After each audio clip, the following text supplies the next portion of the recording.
Congo drum. You got that whiskey cover. You got that gaze.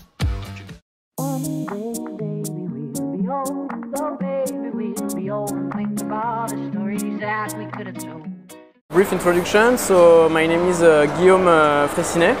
So I'm a native French. I came from near Paris in a small village in the countryside, and I'm 27 years old, and I live in Hong Kong right now since actually a little bit over 2 years and a half. 2 years and a half. 2 years and a half, yeah. Actually, so the reason is, so I was studying in France in a business school, the business school in Tours, Poitiers, and I had the opportunity to finish my business school with the last semester abroad, so 6 months to finish my master, and it was a new partnership with the Polytechnic University in Hong Kong, so I had the chance to move here, and I'm still here right now. I considered other destinations, but I was really attracted to Asia, especially because I knew it was the place to be for the business, first of all, and also I was also quite attracted to the culture. And I took actually few classes in my ESC, the French Business School, during one semester about the Asian culture, and I really wanted to learn more for myself on this part. So two main reasons, and so this new partnership with the university in Hong Kong. So I was like, okay, it's a sign. Let's do it. Let's try to go there.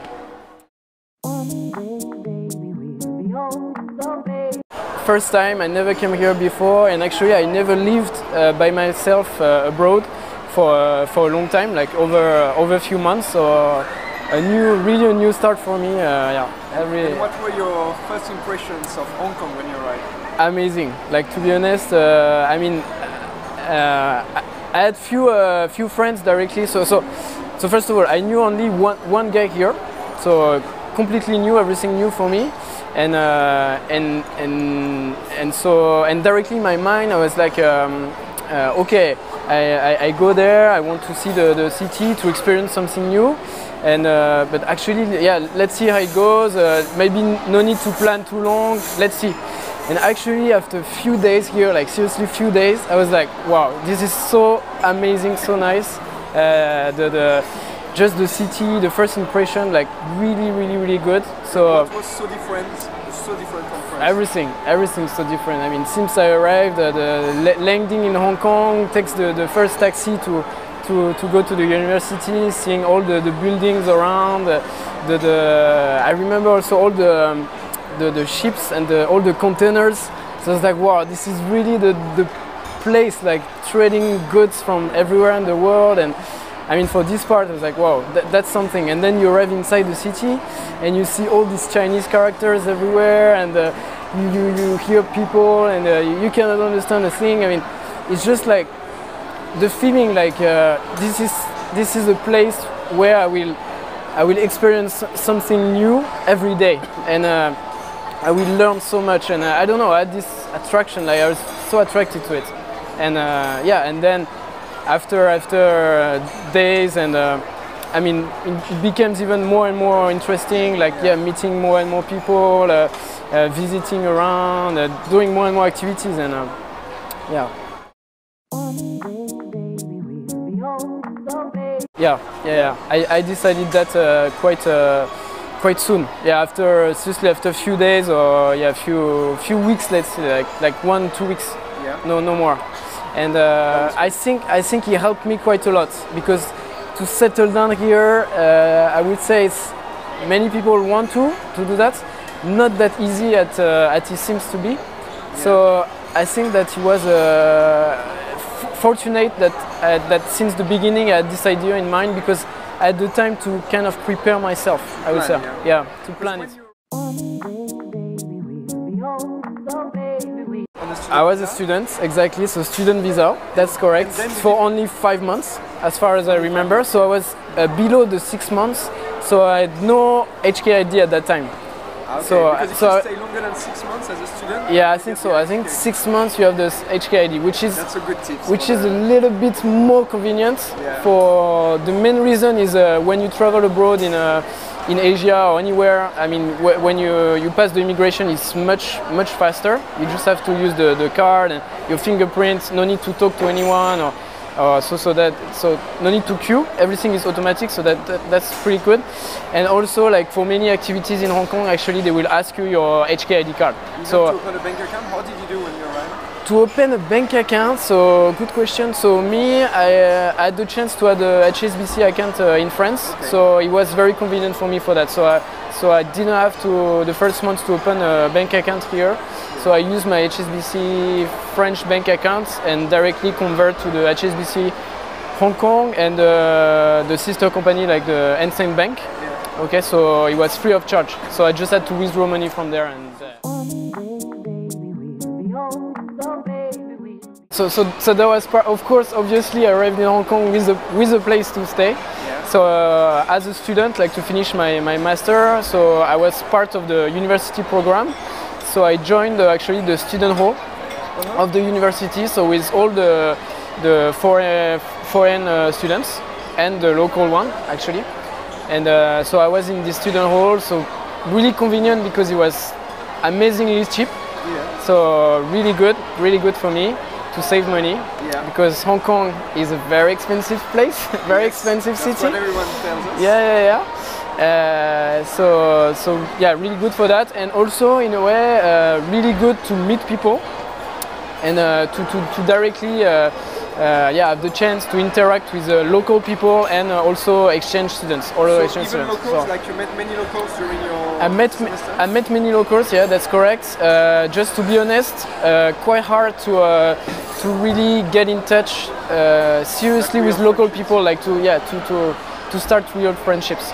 Yeah, because actually you are a foreigner, you are a student, and so you won't stay a long time. And the Chinese people they are really in a strong community, Yeah. and they won't really open their mind like for this kind of people easily. So need to stay quite a long time, I think, to really interact in a good way with local people. So yeah, after now. A little bit more than 2 years and a half, I cannot say I have like so many good local friends. Yeah. And today Yeah. you would say that what's the share between local friends and expats friends? At the moment, right now, I would say is 90% expats and It's still and lots of expats. 90% expat and 10% local friends. Okay. And Only, I would say only, and that's a shame in a way. But I think for that it's not really my fault. I think it's just the way it is. It takes time. To be honest, I think it's pretty good. Yeah, it's pretty good, especially compared to if you travel in Asia. If you go to, I go to quite a lot in mainland China, so it's completely different to China. Or if you go to Japan, for example, like there's no English at all, almost. Taiwan, or I mean, Hong Kong is it's definitely a place where people can speak English, and obviously because of the past as the previous British colony, okay, and also so nowadays, like the new generation, like with all the universities and as an international place, all the students and I mean they can speak pretty good English, actually better than me pretty often. Yeah, that's true. Yeah. I think it could help as well. Like it could help as well. Just people here, they are really attached to Cantonese because it's the culture. It's really Hong Kong. It's Cantonese with the Cantonese with the HK money as well, and not the renminbi. I mean, it's very different, and there is a big conflict actually between mainlanders and local people. So, but actually, more and more Cantonese people can understand Mandarin, Okay. and more Cantonese people can really speak Mandarin as well. So that can And help. so, yeah, and like because China actually is overtaking Hong Kong like bit by bit, really slowly. Like I can feel that like already, and I'm pretty sure in the coming years, I mean, it's shifting. So it's interesting to see that on the streets. In Hong Kong, you will see more and more like groups of mainlanders speaking Mandarin. Yeah, speaking Mandarin between each other. And sometimes you can actually see locals next to it, like, oh, you know, like a bit. Yeah, but anyway, so that's how it is. So yeah, so speaking Mandarin in Hong Kong could be an advantage. Okay. So after my university, so I was struggling. Okay, I want to stay. So before actually in France, I had a degree in the food agronomy. So I studied like quite a lot the food industry, then business. Then I actually worked in a placement quite long in France in a restaurant group in trading food products. So really interesting. That was before the semester. That was before Hong Kong. So in Hong Kong, really wanting to stay. I was like, okay, I really want to work for sure in the food industry. And food and wine, this kind of products. But at that time, I was not really ready to settle a business or do this kind of stuff. So I was like, okay, I need to find a job, and also for the visa issue, of course. So I started to apply for this kind of jobs. Unfortunately, I was not able to find anything related to that. So I just opened my mind. Like staying in Hong Kong was more important for me than my career path at that time. So I was like, okay, I start to find, open my mind for anything. And actually I found a pretty interesting job in a company trading toys. So with a warehouse, a shop, and so buying products in US, in Japan, in Taiwan, stocking, selling in Hong Kong, in Asia. So pretty interesting, and managing a few people at that time. So really good experience. Main difficulties, just applying, and finally got the chance to have the interview, and then to try your best. If you arrive here without anything, you check all the job offer, you will see 90% of the time it's requirements. I mean, you need to speak Cantonese. So that's why for that it's more difficult. Also for the visa, I mean, the point is sometimes you find company, they want to hire you because they think your profile is interesting and could be useful for the company. But unfortunately they cannot sponsor you to let you get this visa. So then it's not possible for you to do it, or you have to do it in an illegal way. But to be honest, I won't recommend that at all. I mean,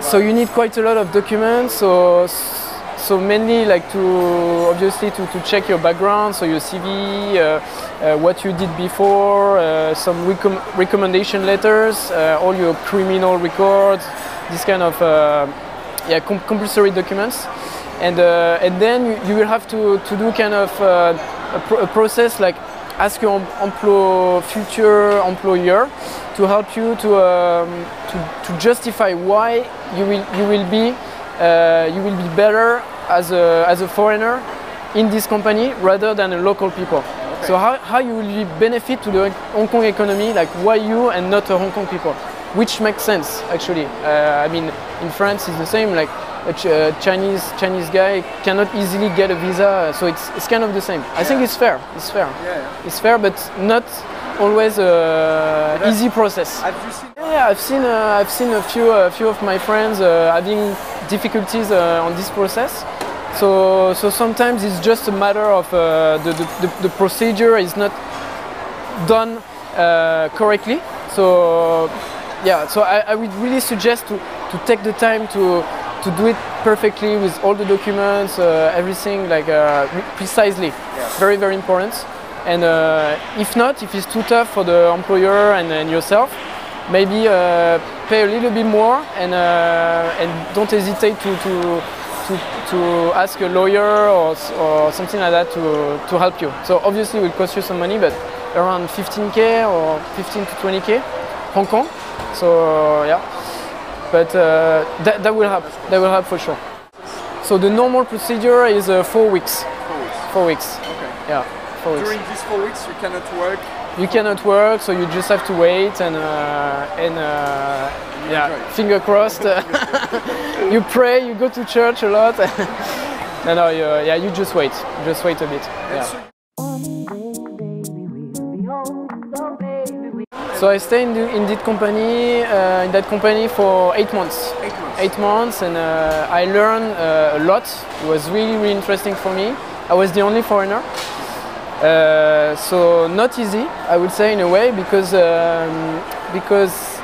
I think the human part in a company is also very important. So when you work, you have to do the job. You have to, obviously, is very important, but you have also the part like you will speak with your colleague, you will make some jokes, we will have some relaxing moments, and for me this part was missing. So not easy for that, but still amazing experience. 8 months only because I really had something else in mind. So I wanted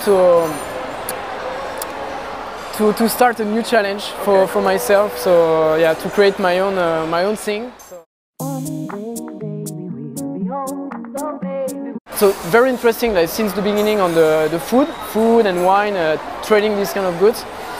I was missing that, to be honest, and so I decided to create my own thing related on this industry. So at the beginning, I didn't want it to invest too much. Like, okay, I will have my warehouse, I will start a shop, so I will buy the products, I will stock everything, I will have my own delivery system, everything. So I was like, okay, I will, and actually I could also see in Hong Kong that many companies were already doing that, because Hong Kong, as you probably know, in Hong Kong you do not produce a lot of things, so it's really a trading platform. So you import goods and you will sell in Hong Kong or in China or other countries, and it's also a free trade platform. So you don't have tax for many products.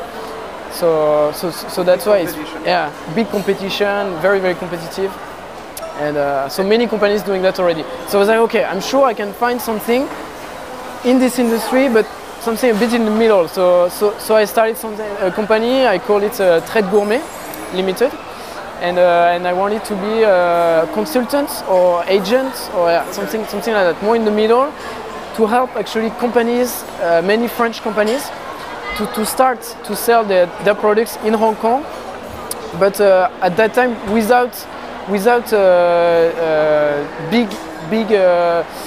big money, to do that. So help more small companies with specific products to start to do some business here, overseas, especially in Hong Kong and China. For this part, to be honest, it's not that difficult creating a company in Hong Kong. If you can do it really fast, especially if you're local. If you're local, if you don't need visa or stuff like that, it could just take 5 working days, which is nothing compared to France. In my side, so I really needed another visa, so another visa application. So it was more difficult, and so I had to find a company to help me to set up my own company. Okay. So yeah. So like a lawyer's company. Kind of more advisor.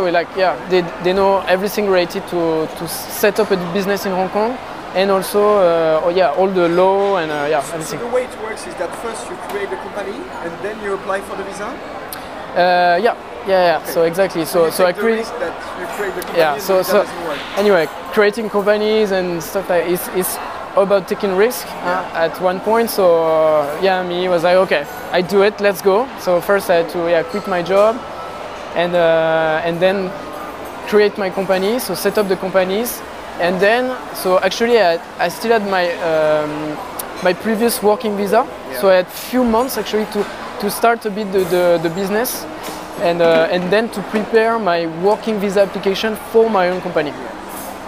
Which took a long time this time? Which took nearly 6 months. So that was probably the toughest administration process I've been through in my whole life. So quite a lot of pressure, to be honest. But yeah, I did it, and yeah, I'm glad. I'm glad that I'm happy I did it, and yeah, and it's going pretty well at the moment. So I started with one type of products, so some high-class bakery from France, in the south of France, in Aix-en-Provence. The product is called Calisson d'Aix. It's mainly almond and sugar, and it's really nice. Yeah, good packaging, strong history for the company, and high quality products. So I was thinking, okay, that could be a first start. So I did this first partnership, and then to make things more interesting and to get more chance also to be successful, I had to develop the range. So then I started to check for the alcohol. So I found a partner in the Burgundy area, and then the champagne, and then some Bordeaux wine, and also some sauce for the oil or some sauce, then some caviar, so like some chocolates or other types of products. And finally, so after a few months trying to get some trail to really do some business and find some buyers, sell the goods. So the wine was working better than the rest. So I focused on this part, and so at the moment I'm really focused on that, and especially with the Burgundy wine with my original partner, which is pretty good. Really massive. So that's why even at the beginning I was not so interested in wine, because I could tell actually the strong competition.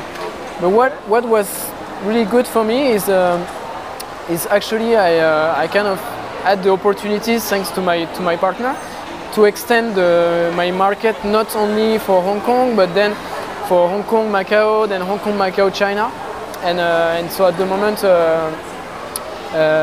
responsible for the sales in the whole Asia. So it's a really big territory, and it's very interesting for me. So I have to travel quite a lot. Yeah, in Taiwan, in China, pretty soon maybe in Singapore, Malaysia, so Macau, so more and more countries in Asia. And so focusing in Hong Kong, obviously because I live here, so I spend at least 50% of my time here. But the rest is really developing the Asian market. So the competition is big, but not that big compared to Hong Kong.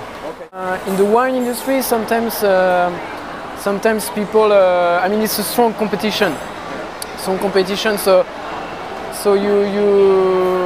you can exchange tips and this kind of stuff, but real contacts and like someone helping you to get a business, like open you a door easily, of course not. Like in any market is not that easy, but very interesting for me to see the business way also in China, so I was doing a bit business in France and then in Hong Kong, but China is something even more different. Like the relationship between people is huge. It's massive. You won't do a big contract with people like in the office, very serious, drinking water. I mean, it doesn't really exist. So you have to go there to spend some time, to make jokes, to get the trust from the people, and to drink, to taste the wine, to get to the really closer, as close as possible to the people. And then you can gain the trust, and then you can eventually do some business. Yeah. Typical day. So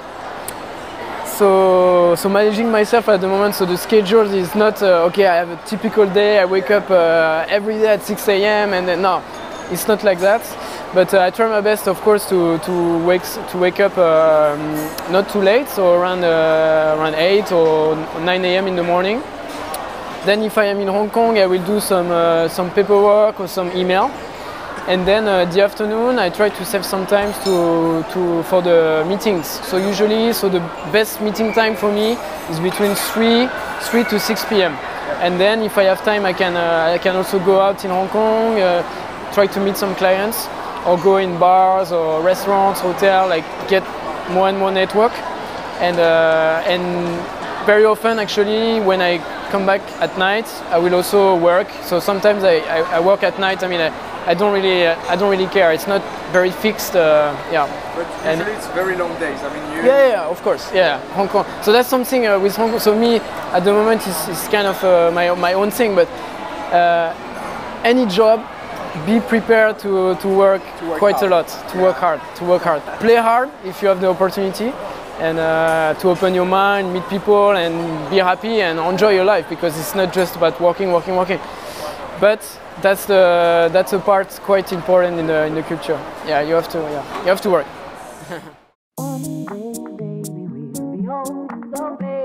Me, I'm a sports freak. I mean, I love doing sports. So mainly racket sports. When I have opportunities such as squash or tennis, badminton, I really like that. I also take some time to do some golf, like do some driving range in Hong Kong, which is possible. You have few places, quite nice and not too expensive actually. I also love running, something I do quite a lot, and hiking, and also wakeboarding. Also something you think about Hong Kong, you say, oh, Hong Kong, okay, business. Building is mostly Building, business, crowded, no space. But actually, so that's why also I guess so many people enjoy here is you're tired of that, you take a minibus or anything, a bus or train or anything, and in 30 minutes you can be in a beautiful environment at the beach, or you can do some hike in the mountain, or do some camping, or one day a boat trip with friends. I mean, so it's wonderful. So many different activities and lifestyle you can enjoy. And that's something pretty important here. Pretty good. Driving range, 1 hour it will cost me around maximum 100 Hong Kong, so it's like 10 euros, unlimited balls, so it's pretty good with friends, just relax 1 hour. Squash, tennis, badminton is with public courts with the government, so you book in advance. Make sure you can book in advance. That's a good tip, I would say, for people, because it's often crowded. You have to be organized in Hong Kong if you want to have a good life, the life you choose. You have to organize yourself. So for all these activities, it's not expensive. It's like around 50 Hong Kong dollar, 5 euros, something like that.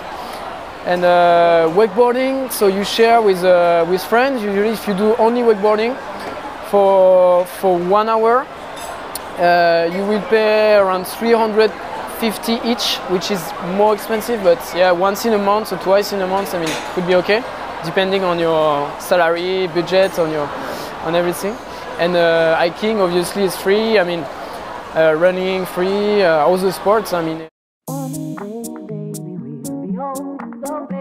hiking, if you're between 20 to 30 years old. I mean, you are not settled down completely, not married, no kids.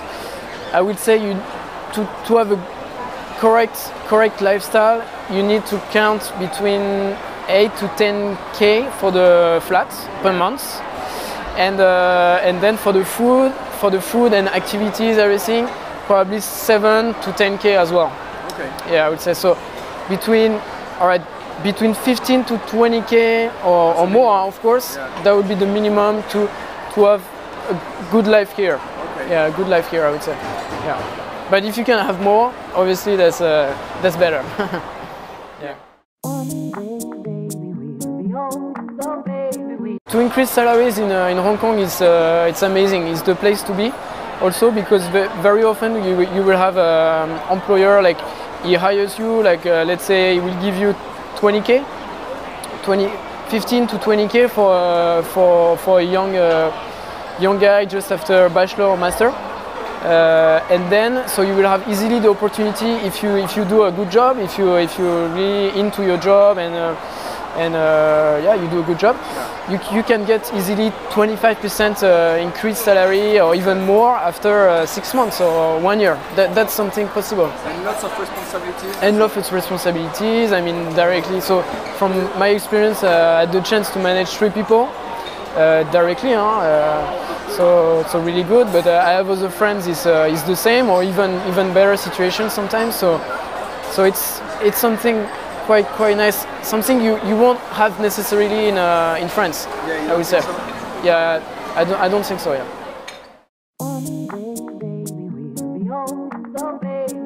So I will stay in Hong Kong for a few more years. So that's for sure because it's still the beginning for my company. I still need a few more years and yeah. Sorry? And you found love. And I found in love. So I have my Hong Kong girlfriend here and yeah, serious relationship. So it's so I will stay for a long time here. I'm really interested by the Asian culture. So I want also, if I have the opportunity to experience probably in a few years, maybe another country. Yeah. So either China or maybe Taiwan. That could be fantastic for my Chinese actually. Or any other countries, yeah, hopefully with my girlfriend or maybe my wife at that time. Yeah. Let's see what's gonna happen. But for sure, I'm not planning to go back to Europe before 20 years, maybe 10 to 15 years. I mean, let's see. But not in the coming years, that's for sure. Yeah.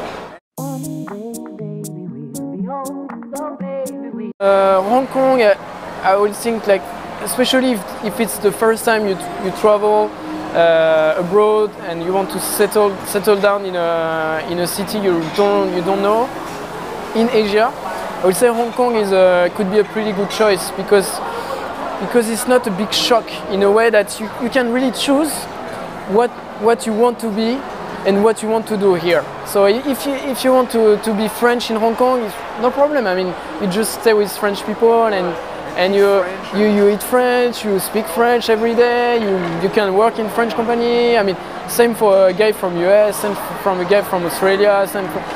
You don't really need to adapt to the city. It's your own choice. And I think this is also something interesting about Hong Kong, and probably something why to explain why people are so happy here in a way. Yeah. Thank you very much, Guillaume, for your time. You're welcome, David. That was a pleasure. Good luck for your trip. Yeah, thank you so much. Amazing trip. And see you soon. Yeah. Cheers.